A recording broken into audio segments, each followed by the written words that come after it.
हाँ जी, तो बात करेंगे किरचॉफ लॉ की, है ना। किरचॉफ लॉ की बात करेंगे आज, है ना। तो शुरू करते हैं। किरचॉफ लॉ क्या होता है? किरचॉफ लॉ करंट में हम बात करें ना, करंट में, ये कैपेसिटर में भी होता है ना। कैपेसिटर में भी बात कर सकते हैं इसकी आप, लेकिन हम जो बात कर रहे हैं, हम बात कर रहे हैं करंट इलेक्ट्रिसिटी में, है ना। करंट इलेक्ट्रिसिटी में दो रूल होते हैं, यहाँ पर भी और वहाँ पर भी, है ना। तो हम बात करते हैं करंट इलेक्ट्रिसिटी में कि क्या दो रूल होते हैं किरचॉफ लॉ के, है ना। तो दो रूल होते हैं ना, क्या होते हैं? दो रूल जानते हैं यहाँ पे ना। तो क्या होता है? एक होता है करंट रूल, एक को बोलते हैं करंट रूल। इसको आप जंक्शन रूल भी बोल सकते हो। क्या बोल सकते हो? जंक्शन रूल भी बोल सकते हो ना। करंट रूल को और क्या बोल सकते हो? Junction rule. करंट रूल बोल दो या फिर जंक्शन रूल बोल दो, है ना। जंक्शन किसको बोलते हैं? जंक्शन, जंक्शन बोलते हैं दो किसी दो चीजों का जॉइंट, किसी दो चीजों का जॉइंट है ना ये, तो इसको जंक्शन बोल सकते हो, है ना। किसी दो या दो से ज्यादा चीजों का जॉइंट, है ना। मान लो ऐसे करके कुछ है, एक वायर ऐसे है, एक ऐसे, एक ऐसे, एक ऐसे, और एक वायर ऐसे है ना। मैं ब्लैक से बनाता हूँ, है ना। तो मान लो एक वायर ऐसे, एक वायर ऐसे, और एक वायर ऐसे, तीन वायर है ना ये, है ना। और तीनों वायर में ये क्या है? कॉमन पॉइंट है ना। तो इसको बोलते हैं जंक्शन, है ना। तो इस जंक्शन पे क्या लगेगा? इस जंक्शन पे रूल लगेगा, जिसको बोलेंगे जंक्शन रूल या फिर करंट रूल। क्या होता है? Based on law of conservation of charge, law of conservation of charge, है ना। तो किसके ऊपर बेस्ड है ये जो लॉ है, ये जो रूल है करंट रूल, ये law of conservation of charge पे बेस्ड है।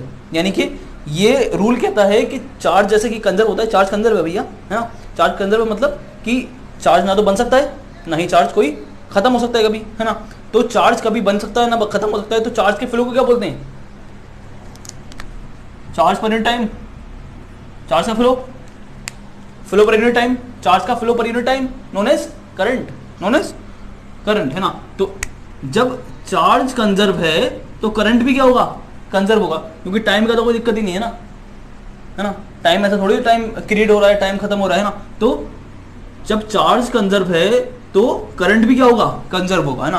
तो law of conservation of charge पे बेस्ड है, law of conservation of charge पे। चार्ज ना तो कभी खत्म हो सकता है, ना ही कभी बनेगा नया, है ना। तो ना ही कभी नया चार्ज बन सकता है, ना ही खत्म हो सकता। तो जो करंट फ्लो हो रहा है तो वो भी कभी आनाकानी नहीं कर सकता ना। जितना करंट जा रहा है उतना ही करंट निकलेगा, जितना ही करंट इस जंक्शन के अंदर एंटर करेगा उतना ही करंट वापस जाएगा, है ना। ऐसा कुछ कहता है ये लॉ, है ना। तो क्या कहता है ये कि some current enter, some current enter, some current exit. तो जितना करंट एंटर किया है और जितना करंट एग्जिट हुआ है एक जंक्शन से, यहाँ पर मैं तीन वायर का जंक्शन दिखाया ना, ये 4 वायर का भी सकता है, 5 वायर का भी सकता है। तो जितना एंटर कर रहा है और जितना बाहर निकल रहा है, जितना अंदर जा रहा है उसको एक साइड रख दो, और जितना बाहर आ रहा है करंट उसको एक साइड रख दो, है ना। तो ये होता है बस खाली, है ना। इसी को बोलते हैं जंक्शन रूल, है ना। ऐसा करना होता है वैसे।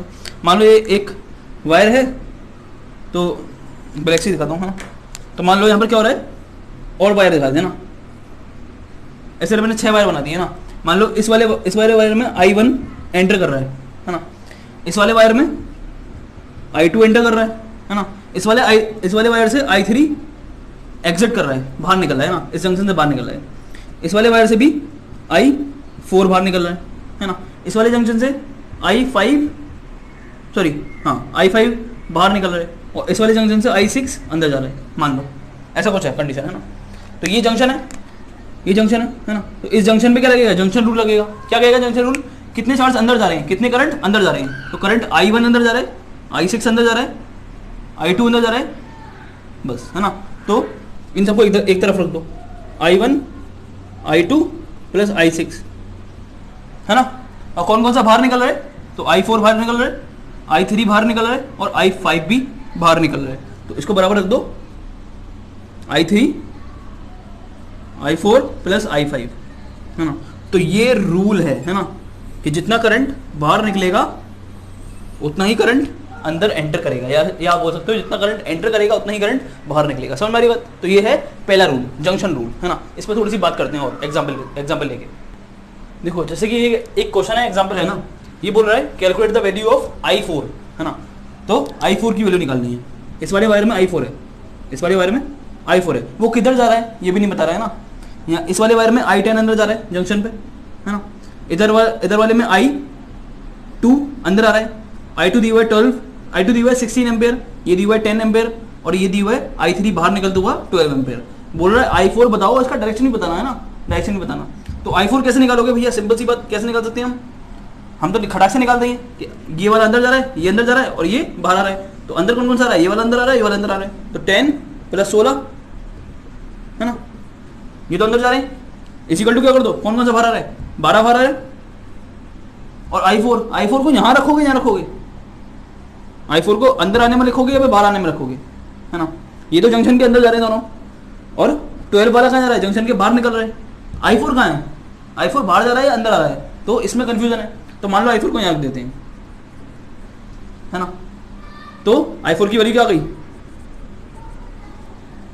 क्या आ जाएगी, 26 - 12 यानी कि 14 एम्पेयर आ गई I4 की वैल्यू। लेकिन अभी हमें नहीं पता चल रहा कि भैया ये बाहर निकलेगा या अंदर जाएगा, या I4 बाहर है या फिर अंदर जाएगा, है ना। अगर लॉजिकली सोचो तो आप बता सकते हो, है ना, कि भैया इधर से 10 आया, इधर से 16 आया, है ना, दोनों मिले तो कितना हो गया 26, इधर 12 निकल गया तो इधर 14 निकलेगा, है ना। समझ में आ रही है इतनी बात।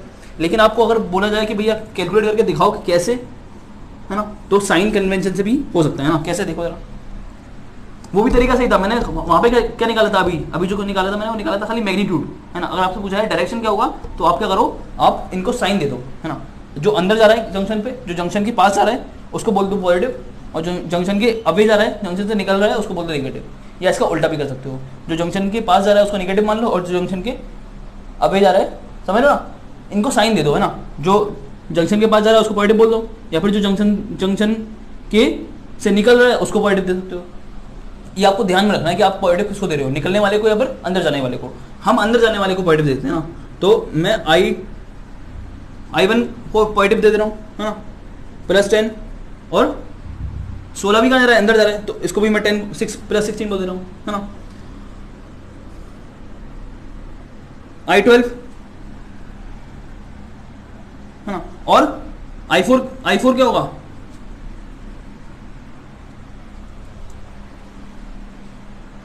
है ना। तो मैं अब क्या रख देता हूँ, इसको इक्वेशन की फॉर्म में रख देता हूँ ना। तो 12, है ना, तो ये दोनों अंदर आई और 12 बाहर निकला, तो 12 बाहर -12, और 4 हमें पता नहीं अभी, तो 4 को हम प्लस करके लिख देते हैं ऐसे करके, है ना, इक्वल टू 0। क्यों, क्योंकि भैया जितना करंट अंदर आएगा उतना ही करंट बाहर निकलेगा। तो अंदर आने वाला और बाहर आने वाला माइनस कर दोगे तो क्या हो जाएगा, 0। जितना जंक्शन के पास जाएगा करंट उतना ही जंक्शन से निकलेगा करंट, जितना ही जंक्शन के अंदर जाएगा करंट उतना ही जंक्शन से निकलेगा करंट, जितना जंक्शन के अंदर उतना ही जंक्शन से निकलेगा, है ना। तो अगर जंक्शन में अंदर जाने वाला और जंक्शन से बाहर निकलने वाला बराबर होंगे तो उन दोनों को अगर माइनस करोगे तो भैया 0 होने वाला है। तो मैंने इस तरह से इसको 0 कर दिया, है ना। तो क्या है यहाँ पर आंसर, तो ये 26 प्लस का 26 -12 प्लस I4 = 0, है ना। कितना हो जाएगा ये 14 प्लस का 14 प्लस I4 = 0। तो I4 क्या आ जाएगा, जब ये 14 उधर जाएगा तो क्या हो जाएगा, उधर जाके माइनस का हो जाएगा। यानी कि ये बता रहा है कि भैया बाहर निकल रहा है, I4 बाहर निकलेगा, है ना। I4 अंदर नहीं जाएगा, I4 बाहर निकलेगा। लॉजिकल भी सोच सकते हो, है ना, सिंपल है, इतना कुछ इसमें दिक्कत की बात नहीं है। आप देख के ही बता सकते हो कि भैया बाहर आएगा या अंदर जाएगा। देखो जी एक और क्वेश्चन, है ना, ये आप कर लोगे, है ना।